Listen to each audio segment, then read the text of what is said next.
I have to show you something incredible. This is Delikli Beach. This is very cool. And it's just the first stop on our adventure of Turkey's Izmir Peninsula. I'm just an hour's drive from the big city of Izmir, and most people don't know about these incredible places around Çeşme, Karaburun, and Urla.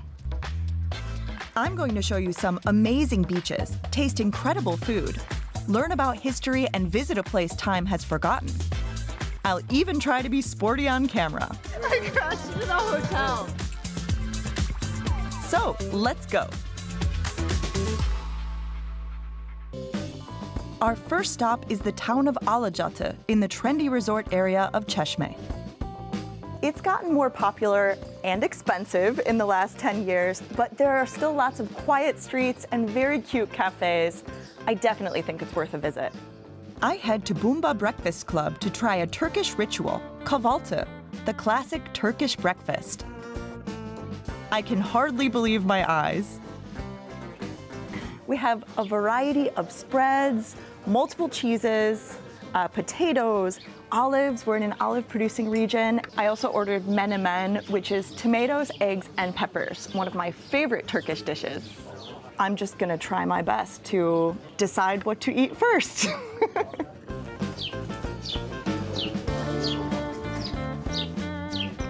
Amazing. Everything. And I'm not the only one who's into the food here. When the owner rented the building some years ago, he found a turtle. It stayed and raised a family. And they're just wandering free. It's pretty cool.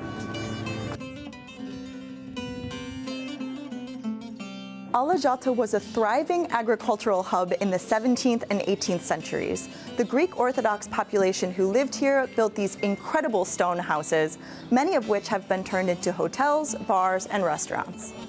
The Greek Christians were forced to move largely due to the 1923 Treaty of Lausanne that mandated a population exchange between Turkey and Greece based on religion. It affected up to 2 million people, and it's a big part of this region's history that we'll continue to encounter. You can still find many things shared by both cultures, like desserts with Mastic resin, grown on the neighboring Greek island of Chios. Everyone told me I have to try Mastic pudding, which is called Sakızlı muhallebi. May I have a piece, please? It has a kind of piney taste. I'm into it. Sakız. The signs of Alaçatı's recent tourism boom are obvious. I wanted to check out part of what helped make it a tourism hotspot. Wind. The coast of Alaçatı is one of the most popular places in the world for windsurfing. Many international competitions are held here. At Alaçatı Surf Paradise Club, they have been teaching people windsurf for 30 years, including beginners like me. I have a surf instructor today. Do you think I have what it takes, Yusuf? I hope so. Me too. Yeah, so let's go find out. So we started here in 1995, so it's been like 30 years, but it becomes popular around the beginning of 2000s. Because of the super flat and super shallow water, the people feel safe in here, and also it makes it super easy to learn it because of the flat water. And another important factor, the wind here is very consistent. Do you have to have certain requirements in order to be able to do it? Everybody can windsurf, depends on the people. Like for you, maybe it takes us 5 hours to do something, and for me, maybe it will take 10 hours to do it. So it always depends on the people. We have a limited shoot time, so let's see if it takes 5 hours. Or it will take us 20 minutes now. 20 minutes! 20 minutes! Start your timers. I immediately start to regret my idea of windsurfing for the first time on camera. It's a lot to take in at once. You need to shoot it, Sarah. I crashed in a hotel. But finally, I start to get the hang of it.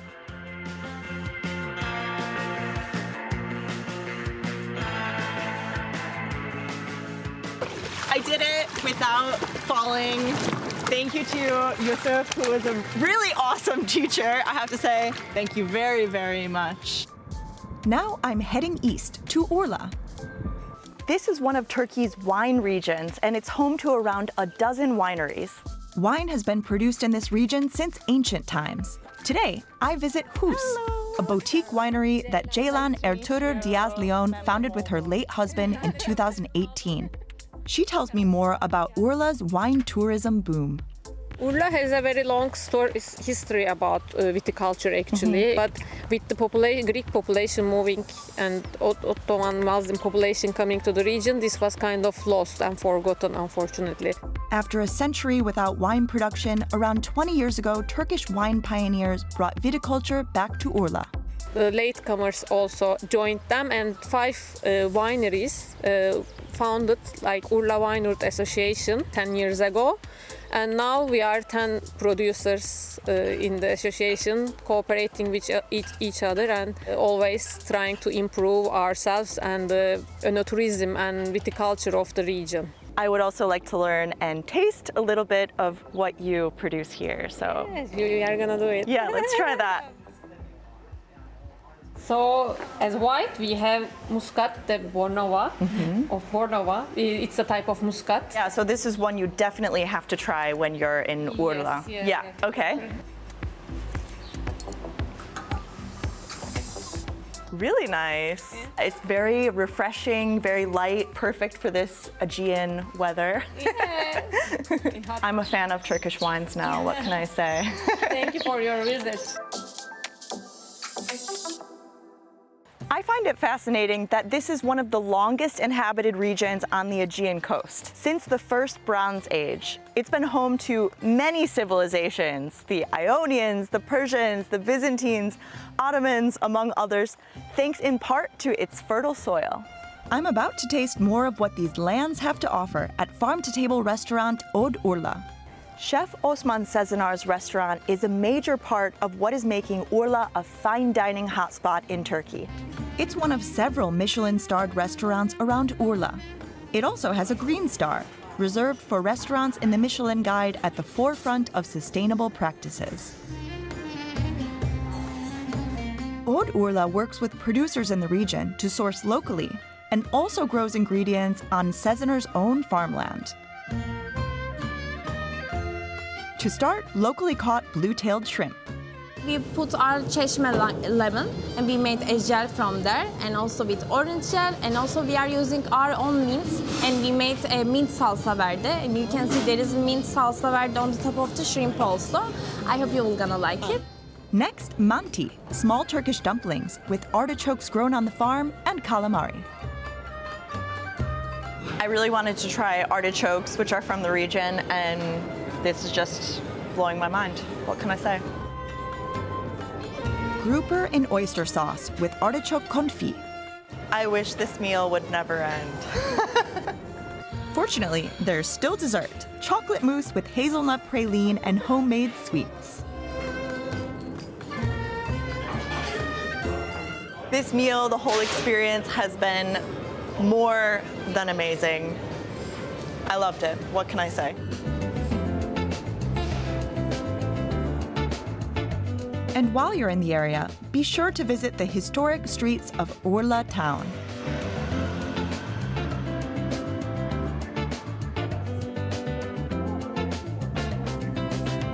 Check out Zafer Street, or Sanat Sokağı, Art Street. It's called that for its many artisan shops and vendors.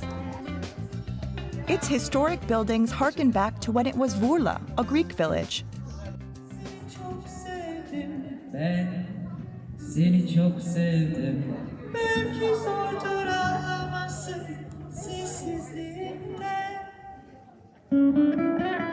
Ben seni çok sevdim ben. I could definitely get used to the laid-back vibe here. Ben seni çok sevdim ben. And of course, I couldn't leave the region without a trip to the beach. Beach tip, the Demircili area on the south coast has many bays to explore and wild nature. But keep in mind, it can get pretty busy in the summer.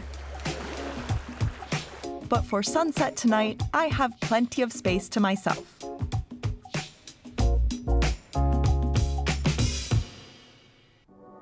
Now we're going even more off the beaten path to Turkey's largest peninsula, Karaburun. Karaburun is a real hidden gem, especially if you enjoy hiking like I do. One of the routes takes you past Sazak village, an abandoned Greek settlement. I was really curious to see this place, and it's true. It really feels like somewhere time has forgotten. The 80 or so buildings have stood empty for over a century. The government recently made it a protected heritage site and announced plans for renovation, but it doesn't look like that's gotten underway yet. For now, the smell of wild herbs, thyme and oregano fills the air. Nature has taken over. Well, that concludes our adventure on the Izmir Peninsula. I had an amazing time. I learned so much. Let me know which part was your favorite in the comments, and see you next time. Bye.